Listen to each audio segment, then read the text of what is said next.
Қазақстан премьер-лигасы қызыққа толы, проблемаға да толы. Бәлкім сол проблемалары қызыққа толы ма? АПЛ, Ла Лига, Бундеслига? Жоқ. Менің таңдауым КПЛ деп, осы жылы көбінесе КПЛ-дің матчтарын тамашаладым. Таңдауыма өкінбеймін бе? Әрине өкінемін. Стадиондары нашар, экраннан көрейін десең доптың қайда ұшқаны көрінбейді, ойын сапасы төмен, төрешілері әйтеуір әр турда кемі бір болсын қателесіп жатады. Жүрекке жақынның аты жақын болған соң толық маусымды көріп шықтым. Құдай қаласа айтылып жатқан сынның бәрі дұрысылады дегенге сенемін. Қаншама жылдар бойы тот басқан темір секілді отырған КПЛ енді ғана үстінен шаңын сүріп сатымен жоғары көтеріліп жатыр. Себебі осы маусымнан бастап біраз өзгерістерді байқадық. Жаңалықтар көп, жақсы да, жаманы да. Не туралы айтамыз? ККФЛ немесе ПФЛК атымен танымал ұйым КФЛ деп өзгерді. Маусым басында 6 клубтың стадионы дайын емес болып шықты. Уәде еткен сапалы трансляция сапалы болмай шықты. Легионерлер жайлы заңдар және әдетте 14 команда емес 13 командамен қалған КПЛ. Қайрат командасы чемпион атанды. 70 жылдыққа арнайы дайындалған орын деп халық бір шулай түсті. Рас па әлде жалған өсек ақпарат па? Жарайды. Сосын қай клуб қандай деңгейде өнер көрсетіп, жалпы қорытынды өткізіп шығамыз. Бәрін айтамыз, талқылап та көреміз.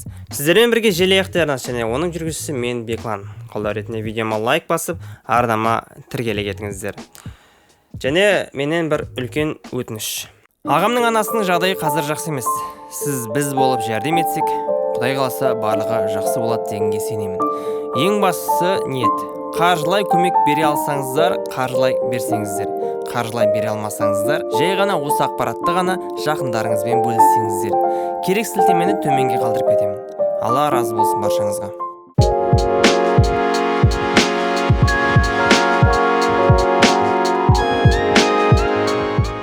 Менің видеом ұзақтау, бірақ КПЛ-ді кім көреді, КПЛ-ға кім қызығады, сол адамның іші пыспайды. КПЛ-ді анда-санда көретін адамға да қызық болуы мүмкін, ал КПЛ-ді жек көретіндер тіпті жақынырақ отырсын. Ең үлкен жаңалық ол ПФЛК-дан КФЛ, яғни Қазақстан футбол лига атына ауысуы. Енді аты ауысып, ребрендинг жүрген соң қазақ футболымыздың бағыты тек жоғары қарау керек. Логотипте өздерінің айтуы бойынша тудың үстерімен бүркіт бейнеленген. Ұраны футболмен бірге. Көпшілікке лого ұнамай жатыр ау шамасы. Маған да бір керемет ұнады демеймін, алайда жаман емес. Уақыт өте келе көз үйреніп кетері анық. Ең үлкен әзірше ол сайттың толықтай өзгеруі. Расымен де өткен матчтарды көру ыңғайлы әрі тартымды. Статистикалары әлі қанағат етпейді, бірақ жаман емес. Кез келген ойыншының қимылдарын бөлек шығарып алуға да болады. Бұл жағынан үлкен жұмыс жасағандар көрініп тұр. Басқасы басқа, бірақ маған дәл осы функциясы өте қатты ұнады. Бұрынғы сайтмен салыстырғанда аспан мен жер. Ал былай сайттан басқа өзгерістерді аса байқай қоймадым. Бірақ бәрібірде бізге нақты статистика әлі де берілмейді. Мысалға, мына ойыншы мына кезде гол салды, мына ойыншы мына кезде ассист жасады деген мүлде жоқ. Бәлкім алдағы уақытта өзгерер. Трансляцияға келейік. Тікелей эфирлерге қатысты жаңалық бар. КПЛ-ді қайда көреміз? Қазспорт волейболды береді. Қазақстан арнасы өзінің дүниелерін көрсетеді деген назымыз бар еді. Енді жаңадан ашылған Q-футбол телеарнасы осы мәселені шешті. Одан қалса әдеттегідей матчтарды тікелей эфирде сайттан да көруге болады. Бірақ Түркістан қаласында бұл арнаны таба қоймадым. Әзірге тек үлкен қалаларда ғана ма? Ал біз ше. Қазір матчтарды көретін болсам, Қазспорт арнасынан, оның үстіне ол жақта барлық матч емес. Ал ол жақта жоғын көретін болсам, сайттан көрем. Трансляция, яғни көрсетілім. Осы маусымда жақсарады деген көп жаңалықтар естідік те оқыдық. Біріншіден біздің Қазақстанда бұрын-соңды болмаған нәрсе, яғни әрбір трансляция сапалы болу және матчтан кейін сұхбаттар, комментаторлардың сапасы артуы тиіс және қарапайым трансляция, бейне қайталау. Бұл расын айтқанда өте қатты маңызды. Өйткені біздің VAR жүйесі дейміз, бейне қайталау жүйесі. Біз қазір нақты айтамайыз, мына жерде пенальти болды, мына жерде қолына тиіп кетті деген даулы мәселелер бүкіл қоғамды қазір дау-дамайға әкеп тіреп отыр. Жанкүйерлер тұрады, әлеуметтік желіге жаза береді, мынау мәселе. Ол біріншіден төреші деген, ол да адам. Ол 1,5 секундтың ішінде шешім қабылдау үлгеру керек. Пенальти болды, пенальти болмады. Осы екі нәрсені шешу деген 1,5 секундтық нәрсе. Бұл өте ауыр нәрсе, адами фактор. Сондықтан осы кезде бейне қайталау, сапалы бейне қайталау болған кезде онда slow motion деген жаңағы заманауи триплей деген сияқты құрылғылар Қазақстанға келді қазір. Соны олар жақсылап жұмыс істеп, соны көрсету керек. Мен соны тілеймін. Қазақстан чемпионатындағы әрбір матч сапалы, көргенге әп-әдемі және комментатормен тез келген тегін жерден платформадан көре аласыз. Өте ғаламат мен ойымша. Мен соны күтемін. Бірақ оның бәрі бұл маусым емес, келесі маусым ба, әлде бірнеше турдан кейін ғана ма деп түсінбей отырдым. Маусым аяқталғанша еш нәрсе өзгермеді. Бірнеше тур емес, бірнеше жыл екенін сол кезде ғана түсіндім. Ашығын айтқанда, өзіміздің ұлттық құраманың да ойындарының сапасы нашар ғой. Алдан Солтүстік Ирландиямен қонақта болған ойындағы трансляцияны көрдіңіздер ме? Көргендердің құлақтардың емес, көздерінің құры шығанды. Сондай сапада көргенге не жетсін шіркін. Құдай қаласа, бізде де сондай болып жақсарады деп іштей сенемін. Әйтеуір бәрі әрдайым жаман бола бермейді ғой. Заман өзгереді, біз өзгереміз. Тек уақыттың еншісінде. Әзірше қолмен ойнаған сәттердің өзін VAR арқылы көру мүмкін емес. Көрінбейді ғой. Тиді ме, әлде тимеді ме, оны көру қиын. Мұндай кезде төрешілерге де мін таға алмайсың. Қалай тағасын? Көрінбей тұр ғой. Келесі маңызды тақырыпқа көшейік. Легионерлер деген, яғни қазақстандық емес ойыншылар. Жаңа заң бойынша жалпы бекітілген 25 ойыншының 13-і міндетті түрде қазақстандық болуы керек. Ал алаңға 11 шетелдік ойыншы шықса да рұқсат. Былтыр қалай еді? Былтыр тек 8 ойыншыны тіркеп, алаңға тек 7 ойыншыны ғана шығаруға болатын еді.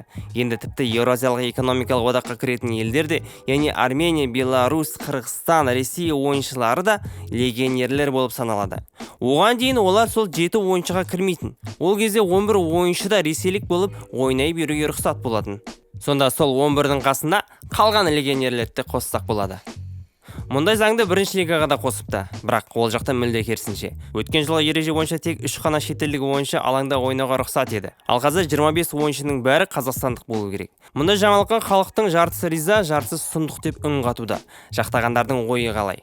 Енді ойыншыларда бәсекелестік болады, ал басшылар келетін легионерлердің тек мықтысына келеді деп жатыр. Ал құп көрмегендердің ойы ше? 11 ойыншы шетелдік болса, өзіміздің елдің ойыншылары қосалқы құрамда отырып, ұлттық құрамаға баратындардың сапасы нашарлайды дейді.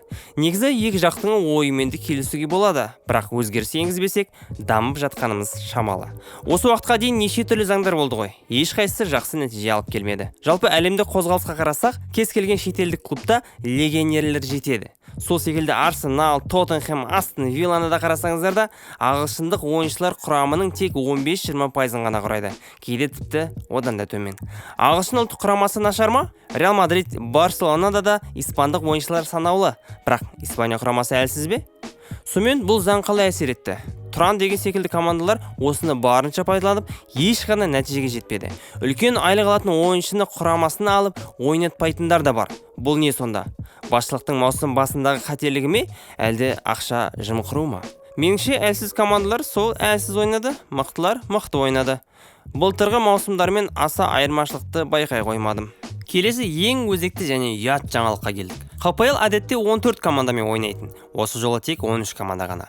Неге? Себебі өткен маусымда әрең дегенде тырысып ілініп қалған Мақтарал осы жылы қаражат па әлде басқа себептер ме нақты білмеймін. Бірінші де емес, екінші лигаға түсіп кетті.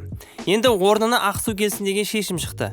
Өткен маусымда Ақсу нашар көрсеткішімен төмендеп кетіп еді. Қайтадан ұсыныс түскен соң жоғары лиганың есігін қайтадан ашты. Алайда бұл клубта да бітпеген біраз мәселесі болып, басталайын деп жатқан маусымға қарамастан жоғарғы лигадан ойнаудан бас тартты. Сонымен ешқандай клуб жоғарғы лигада ойнағысы келіп жатқан жоқ. Амал жоқ, 13 команда ғана қалды. Яғни тақ санымен чемпионат басталды. Әр турда 7 ойыннан көрсек, енді 6 ойын. Ал Ақсумен ойнайтын команда бір турды өткізіп отырды. Мысалы, бірінші турда Жетісу демалса, екінші турда Ақтөбе ойынсыз қалды. Сұмдық па? Масқара. Енді стадиондар туралы айтайық. 13 клубтың ішінде 6 клубтың стадионы дайын емес. Бұл тақырып әрдайым өзекті және өзгермейтін тақырып. Әр маусым сайын 14 команда ішінде бірнеше команданың не стадионы болмайды, не жөндеу жұмыстары бітпей тұрады. Дәл осы маусымда шетте қалмады. Тобыл, Ордабасы, Қайрат, Қызылжар, Шахтер, Атырау мен Қайсар командалары өзінің үйреншікті стадиондарында, ал басқалары көшпенді қазақ атына лайықты көшіп қонып жүр. Астана клубы. Астана аренада күзде халықаралық көшпенділер жарысы өтуіне байланысты стадион біраз өзгерістерге енді. Тіпті сол күзде болған ұлттық құраманың ойындары Алматы қаласында болды. Қазір Астана клубы 2670 адам сиятын Алматыдағы Хан Тәңірінің стадионында өзі қонақ болып, өзге қонақтарды қабылдап жатыр. Ең өкініштісі, сонау мықты клуб Челсидің өзі Астана аренада емес, Алматыдағы орталық стадионда ойын өткізді. Ақтөбе клубы. Қобыланды Батыр стадионы үлкен жөндеулерге кетуіне байланысты, Ақтөбе клубы амал жоқтықтан бастапқы үйіндегі ойындарын басқа жақта өткізді. Бірінші лигадан көтерілген Жеңіс клубы өзінің Астанада орналасқан Қажымұқан Мұңайтпасов атындағы стадионы жоқ, Шымкенттегі стадионмен шатастырмайық. Сол стадионы жарамсыз болған соң Астана аренада ойнап жүрген клуб енді амал жоқтықтан үйіндегі ойындарын Павлодардағы орталық стадионда өткізді. Семейлік Елмай клубы. Бірінші лигадан чемпион болып келген клуб үйдегі ойынын сол Павлодардағы орталық стадионда ойнады. Ал өзінің стадионның шөбі табиғи болған соң ойнауға аздап уақыт керек деді. Бірақ үйіне оралған соң үйдегі атмосфера қандай болу керектігін бүкіл елге көрсете білгені рас. Тіпті стадионға сыймай қалған қанша мыңдаған адамдарда болды. Түркістандық Тұран. КПЛ-дегі су жаңа стадион тек Тұранда ғана бар. Алайда ол өзінің стадионда ойнамай жатқанына биыл 2 жылдай болып қалады. Алғашқы үйіндегі ойындарын Шымкенттегі Қажымұқан стадионда өткізді. Өзім түркістандық болған соң Түркістанға футбол келді деген қуанышымыз көпке созыла қоймады. Тек маусым соңына қарай Тұран командасы қайта ауылға келіп, өз аренасында өнерін паш еткізді. Талдықорғандық Жетісу клубы өзінің стадионында жөндеу жұмыстарына байланысты бастапқы үйіндегі ойындар Алматыдағы Жас Қыран стадионда өткізді. Бірақ одан кейін қайта өзінің стадионына оралды. Қызық, иә? Стадиондары дайын емес, тіпті жақын арада да дайын болмайтын клубтар жоғарғы лигада өнер көрсетеді. Мұндайды әр жылы естиміз, әлі де естіп келеміз. Келесі жылда да тағы да осындай қайталанса, таң қалмаймыз. Енді әр клубқа жекелей тоқталып, осы маусымда қалай ойнады, қандай трансферлер жасады деген тақырыпты қозғайық. Бірінші кімнен бастаймыз? Турнир соңында, яғни КПЛ-дан ұшып кеткен қарағандылық Шахтерден бастайық. Тарихында ешқашан төменгі сатыны көрмеген бұл клуб осы жылы жардан құлады. Өкінішті. Кезінде Қазақстан тарихында алғаш рет Еуропа лигасының топтық кезеңінде ойнап көрген команда қанша рет чемпион болып, қарсыластарын сезбей жүрген Шахтердің қазіргі жағдайы тым мүшкіл. Кезінде Астананы сүйреген Каньяс осы жолы Шахтерді де сүйреп көрмекші еді, ол да болмады. Клубтың аңызы Андрей Финанченко да бапкерлік етіп көрді. Барын салды. Алайда клубтың құрдымға кетуі ол тек бапкерлік пен ойыншылар құрам жағынан емес. Балықтың басы жоғарыда. Чемпионатта 24 ойыншысына 10 ұпай жинап, 12 гол салып, 45 гол жіберіп алды. Алаңдағы ойын өрнегі нашар дей алмаймын. Ойынды жүргізетін ойыншылар бар, бірақ олар аз және олар да ондай команданы сүйрейтін деңгейде емес. Көрінгеннің барлығынан ұтылып шықты. Одан жоғары тұрған түркістандық Тұран. Былтыр бірінші лигадан екінші орынмен көтеріліп, КПЛ-ге бар мақсаты тек чемпионатта қалу секілді болды. Легионерлерді ең көп алаңға шығарған осы команда шатаспасам. Маусымның көп бөлігін сырт алаңда өткізді. Су жаңа Түркістан арена 2 жылға жөндеуге кетті. 2 жыл болмаса да 1,5 жыл деп айтуға болатын жар, одан астам тіпті. Негізі басқа клубтармен салыстырғанда алаңдағы ойын өрнегі әдемі. Допты ұстап қоятын шетелдік біршама ойыншылар бар. Дәлірек айтсам, Яковлевич пен Кириенко сол қапталдың жұлдыздары. Тек жетіспейтіні соңғы нүктені қоятын қасиеттері. Жалпы Тұранда сол нүктесін қойылатын ойыншы болғанда кестенің жоғарғы бөлігінде тұрар еді. Сәттер бар, нүктесі жоқ. Талдықорғандық Жетісу 11-ші орында. Құрамын өзі жинаған Қайрат Нұрдәулетовтің командасы жыл басында жоғарғы нәтижелер көрсетіп жүріп, кейін нашарлап қалды. Ақша қоры көп емес болғансы мүмкіндіктің өзінің шегі бар. Қалаған ойыншыларымды ала алмаймын деп соққы және гол ютуб арнасы айтқан болатын. Бірақ бұл бапкер жоқтан бар жасайтын былтыр Мақтааралдан да байқағанбыз. Алайда Жетісудің шыдамдылығы көпке барған жоқ. Астаналық Жеңіс командасы 10-ші орында. КПЛ-дің ұшатындар тізімінде 1-ші орында тұрған команда өзінің астына 1 емес 3 команданы тастай білді. Неге? Себебі маусым ортасындағы трансферлік кезеңде өзіне сапалы ойыншыларды тартып, нәтижелерін оң қарата білді. Әйтпесе оған дейінгі ойыны тым нашар болатын. Ал соңғы ойындарында, яғни күзгі уақытта Қайсарды, Тобылды, Жетісу мен Ордабасын жеңіп, Шахтер, Астана және Тұранмен тең ойнады. Одан бөлек Лига кубогында финалға шықты. Дәл осы қарқынмен келесі маусымға барса, жүлделі орынға таласуға ғажап емес. Павлодарлық Қызылжар 9-ші орында. Менің түсінбейтінім бұл команда неге маусым аяғында турнирлік кестенің соңынан табылатыны. Себебі маусым басында бәрін ұтып қопары фавориттерді тізе бүктіреді. Әр маусым сайын сондай. Одан бөлек шабуылының көптігі соншалықты қасындағы командалармен ұпайы бірдей болса да, доп айырмашылықтары аспан мен жер. Айналасы бәрі минус болса, бұл командада плюс болып тұрады. Тек сәттілік жетіспей, жолдары мүлде болмауда. Али Алиев жалпы жақсы бапкер. Кез келген мақта команда бапкер іздеген кезде осы кісінің есімі сол тізімдерде тұратынын байқауға болады. Қызылордалық Қайсар 8-ші орында. Негізі чемпионаттан ұшатындардың ішінде осы Қайсар да бар еді. Турнир басындағы 3 ойынында 0 жеңіс. Бірақ ойыны жап-жақсақ болатын. Неге ұтыла береді деп ойлағаным сол еді, ары қарай жеңістермен жанкүйерлерін қуанта бастады. Ашығын айтқанда жеңіліп жатса да, бастапқы ойындары өзіме ұнайтын. Ал соңғы ойындарында жеңіп жатса да, ойындары мүлде ұсқынсыз болып кеткен. Бұл менің жеке ойым. Бәлкім сол ойыны нәтиже алып келген соң, бапкері сондай жолды таңдаған болар. Таңдауы дұрыс болған екен. Меніңше әдемі ойын үшін жақсы ойыншылар қажет. Яғни бапкердің әдемі тактикасын іске асыратын. Алайда ондай ойыншылардың жоқтығынан ондай тактика бұл жолы іске аспады. Атыраулық Атырау командасы 7-ші орынмен тоқтады. Чемпиондыққа таласатын командалардың қорқынышы. Жетісуден ұтыла салады, Астананы ұтады. Қызылжардан ұтыла салып, Тобыл мен Ақтөбеден кемі 1 ұпай алып кетеді. Чемпионаттағы Робин Гуд жалпы 7-ші орынға лайық емес. Егер сол қарапайым командалармен тең ойнамай жеңілмегенде шыңда тұрар еді. Себебі Атыраудың ойыны жақсы. Бапкерде Виталий Жуковский осы маусымда жақсы команда жинақтап алды. Келесі маусымда жақсы нәтижелерге жете берсін. Семейлік Елімай 6-ші орында. Міне қызық десеңізші. Себебі бұл команда соңғы 4 ойынында жеңіліс таппай, бәрін жеңген кезде Қайраттан 2 ұпайға озып чемпион болар еді. Бірақ ол 4 ойынында жеңіліс тауып 6-ші орыннан бірақ шықты. Негізі Елімай 1-ші лиганы еш жеңіліссіз ұтып келді ғой жоғарғы лигаға. Бірақ мұнда оған көбісі сенбеді. 1-ші лига мен жоғарғы лиганы салыстырмаңдар деген талай адам болды. Алайда Елімай олардың бәрін жоққа шығарып, чемпиондыққа да жақын қалған кезде ол адамдардың ауыздары жабылды. Маған қызығы Елімайдан құрамы. Тек менің емес, өзінің жергілікті жанкүйерлері де мұны онша түсінбеді. 1-ші лигамен салыстырған кездегі Елімай құрамын толық өзгертіп тастады. Былтырғы капитанның өзі қазір тек қосалқы құрамда отыр. Қызық. Былтырғы ойынын көрген емеспін, бірақ биылғы ойыны аса көңілімнен шықпады. Бірақ бір айтатыным, Елімайда қазір салмақты әрі бір қалыпты ойын. Нашар болып кетпейді, керемет те бола бермейді. Қостанайлық Тобыл тек 5-ші орынмен шектелді. Маусым басында басшылық құрамы өзгеріп, көптеген сапалы ойыншылар алған кезде бәрі Тобылда чемпион болады деп болжамдады. Расымен де Тобыл сияқты ойын өрнегі бар бұл чемпионатта басқа клуб жоқ. Көрсең бір футбол көргендей боласың. Алайда ойынның әдемі болу бір бөлек, нәтиже деген бір бөлек қой. Бәлкім нүктесін қоятын адам болмады, бәлкім қорғаушылар әлсіз болды. Ол жаған басшылық жақсы талқылар. Ал менің айтарым, келесі маусымда да Тобыл біраз жерге баруы сөзсіз. Шымкенттік Ордабасы 4-ші орында және сол 4-ші орынға әрең ілініп қалды. Соңғы турда Қайсар Тобылды жеңбеген кезде Тобыл сол 4-ші орынға шығуы мүмкін еді. Ал Ордабасы соның арқасында Евродода жолына түсуге мүмкіндік алды.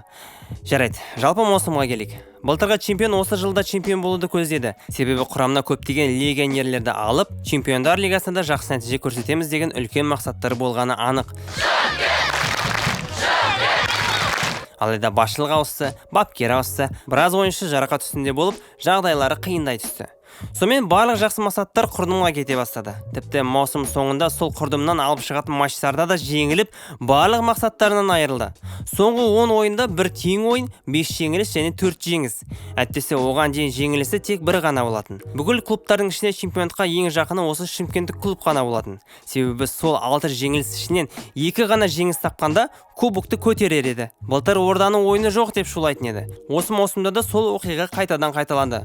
Былтыр тек Асқат Тағыбергеннің бас айналдыратындай маусымы Ордабасына чемпиондық еткен. Бұл айтқаныма ешкім қарсы шықпас. Бір маусым ішінде гол мен ассисттік сандары 2 таңбалық саннан асып кеткен. Мұндайда тіпті 38 тур ойнайтын шетелдік турнирлерде де жиі көре бермейміз. Ал осы маусымда Асекеңнің аса жолы болу қоймады. Жолы болмаған соң Ордабасында ойыны мәз болмады. Дәл қазір соңғы жаңалықтарға қарасақ, команданың жартысынан көп бөлігі жаңарып жатыр. Келесі маусым тағы да чемпиондыққа көз тіге ме, әлде жастарды ойнатып іргетасын қалай ма? Клубтың фотограф маманы Бағдаулет Алтынбековтен 1-2 ауыз сөз сұхбат алдым. Жалпы маусым жайлы ойын қандай, жалпы Ордабасы және жалпы КПЛ-дің? Өте жылдың жартысына дейін жақсы болды. Лига чемпионаттан кейін барлық проблемалар сөйлесе басталды ғой. Жалпы сезон жақсы. Сезонға өкпеміз жоқ бауыр. Супер. Бәрі шүкір, ендігі жолы Лига конференция ойнаймыз. Құдай қаласа. Енді жол Лига конференцияның группасына түсеміз деген үміттеміз. Құдай қаласа. Одан кейін Фифер, блогер, кезінде киберспорт бойынша ұлттық құраманы жетекшілік еткен. Ал қазіргі таңда кілең жастармен жұмыс жасап жатқан Арман Пірмановтен де аздап сұхбат алдым. Жалпы Ордабасы және чемпионат жайлы ойы. Жалпы сезон енді бір керемет нәтижемен аяқталған жоқ. Соңындағы ойындардың біразын беріп қойдық. Енді бүгін Елімайды ұтып, Қайсар Тобылды ұтып. В общем, Еврокубымыз бар. Соған қуаныштымын. Мына жігіт мына жігіт. Еврокуб құтты болсын. Сәл қиын болды соңғы жағы. Көрермендер көбісі ренжіді. Бірақ енді үмітін ақтады деген ойдамыз. Биылға Еврокубымыз бар. Сол ең керемет. Жақсы әреке, рахмет. Саған да рахмет. Алла разы болсын. Үшінші орынға Ақтөбе клубы жайғасты. Маусым басында да осы Ақтөбе клубына барлығы үлкен үміт артты. Ақтөбе жанкүйерлері де, Ақтөбеге қатысы жоқ жанкүйерлер де Ақтөбені басты фаворит етті десек қателеспейміз. Бастапқы ойындарда Умаев сұмдық голдар салып, ұлттық құрамаға үлкен көмек береді деген жаңалықтар тоқтамай кетті. Алайда бапкерлер ауысты, ойыншылар өзгерді. Үштік болып жүрген Умаев, Самородов, Оразов маусым ортасындағы тарап кетті. Қалғаны тек Умаев. Оның өзін алаңнан сирек көретін болып кетті. Ұтылмайтын жерден ұтылып, нәтиже керек сәттерде тең ойнап, ұпайларын жоғалтып жатты. Соңғы турлар қалған кезде де чемпиондыққа үміті әлі бар еді. Бірақ тікелей қарсыластары Астана, Тобыл мен Елімайға жеңілген соң бар үміттері шаңға айналып көкке ұшты. Негізі маусым басында Ақтөбе ойындарын жібермей көріп жүрдім. Расымен де өзгелерге қарағанда ойыншылары салмақты әрі кәсіби деңгейде өнер көрсетіп жүрді. Түсініксіз неге олай нашар ойнап кеткендері. Астана клубы күміс жүлдегер атанды. Бұл клуб әр чемпионатты фаворит еді. Бірақ бұл маусымда Астанаға сенгендер аз болды. Станимир Стойловтан кейін ондай керемет басымдық көрсетпей жүрді. Ал маусымның басы соған дәлел болып, көрінгеннен ұтылып, маңызды деген ұпайлардың бәрін беріп тастады. Ойыншылар тізімін қарасаң бәрі мықты, алайда алаңдағы ойындары қарныңды аштырады. Тіпті маусым ортасында турнирлік кестенің төменгі жағында да біраз жүріп алды. Кім ойлапты Астананың чемпиондықты алуына бір ғана жеңісіне тең ойын жетпей қалатын. Мен мысалы сенген жоқпын. Сол 5-не 6-шы орынға ілінсе, ілінер дегенім сол еді. Бір қарасам бәрін жайпап салып жатты. Соңғы 2 турды жеңгенде 100% чемпион еді. Бірақ Тобылдан есе жіберіп қойды. Ал оның алдында ұту керек деген жеңіспен тең ойын ойнап, жаңа айтқандай маңызды пайларын жіберіп алды. Неге Астана бірақ сәттен күшейіп кетті? Себебі Астананың жыл ортасында алған жаңа ойыншылары өте жоғарғы деңгейлі ойыншылар болып шықты. Әсіресе атап айтқым келіп отырғаны Грипши мен Чинеду. Бүкіл нәтижені осы екі жігіт жасады шамасы. Сөніп бара жатқан Томасовтың өзі солармен ілесіп, ол да қайтадан жастық шағын есіне түсірді. Маусым басындағы ойыны мен маусым соңындағы ойыны аспан мен жер. Нашар ойнап жатқан ойыншыларды шабыттанып, еуропалық деңгейді көрсетіп жатты.